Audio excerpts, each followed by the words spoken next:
Assalamualaikum warahmatullahi wabarakatuh.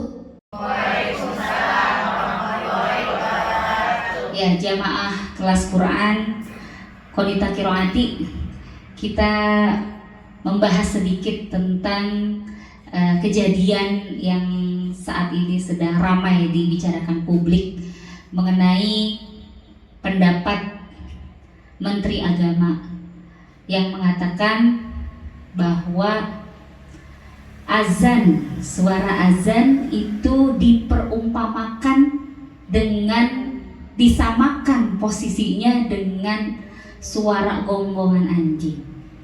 Masya Allah, Masya Allah. Saya juga sebagai seorang muslimah dan juga sebagai pimpinan dari kelompok pengajian kita ini, saya sangat tidak sepemahaman dengan beliau bahwa bagaimana mungkin suara azan yang sangat suci, yang sangat mulia, di mana azan adalah untuk memanggil kaum muslim dan muslimat untuk sholat, di mana dikisahkan sahabat Nabi yaitu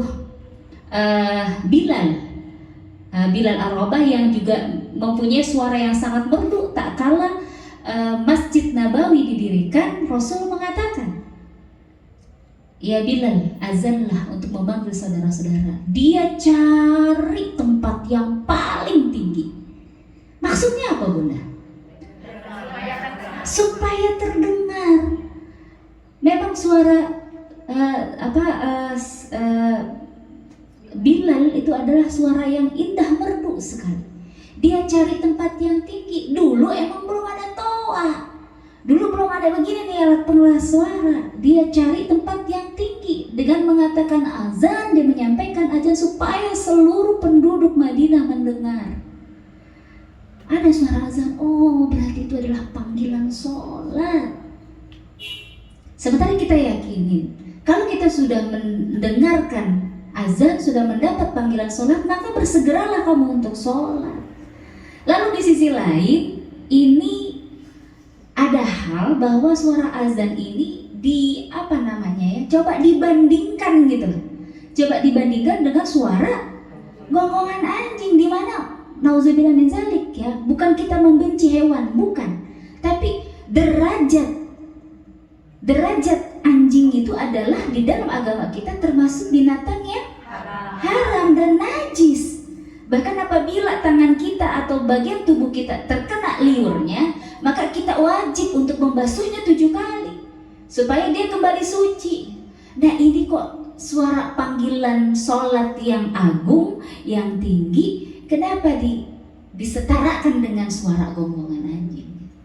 Jadi saya benar-benar secara pribadi benar-benar sangat tidak setuju dengan pendapat beliau, dan mohon beliau untuk meminta maaf kepada masyarakat Islam, wabil khusus di negara kita Indonesia, di mana mayoritas adalah umat muslim. Janganlah omongan ini melukai saudara-saudara muslim kita. Jadi jadilah Bapak sebagai orang yang terhormat, sebagai orang yang saat ini diberikan jabatan, sebagai orang yang diberikan amanah, lakukanlah tugas Anda dengan baik. Janganlah coba mengobok-obok satu sama lain, janganlah mengganggu satu sama lain. Kita sama-sama muslim, kita sama-sama orang yang mencintai Allah dan Rasul. Jadilah umat Rasulullah yang Allah dan Rasul yang dibanggakan oleh Rasul. Nah, sekarang saya tanya kepada jamaah sendiri, bagaimana pendapatnya tentang hal ini? Ada yang boleh menyampaikan?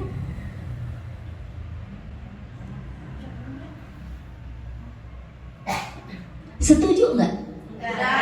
Kira-kira menurut Bunda nih, Pak Menteri ini mesti dicopot apa kagak nih? Copot dari mana? Copot dari jabatan, bukan copot dari Masya Allah. Jadi ini jujur bahwa kami dari perkumpulan pengajian ibu-ibu Qonita Qiroati mengutuk bahwa kalau ada pendapat sebaiknya sebelum berbicara dipikirkanlah dulu. Janganlah sampai menimbulkan polemik, jangan sampai menimbulkan masalah, jangan sampai menimbulkan hal-hal yang meresahkan di lingkungan masyarakat.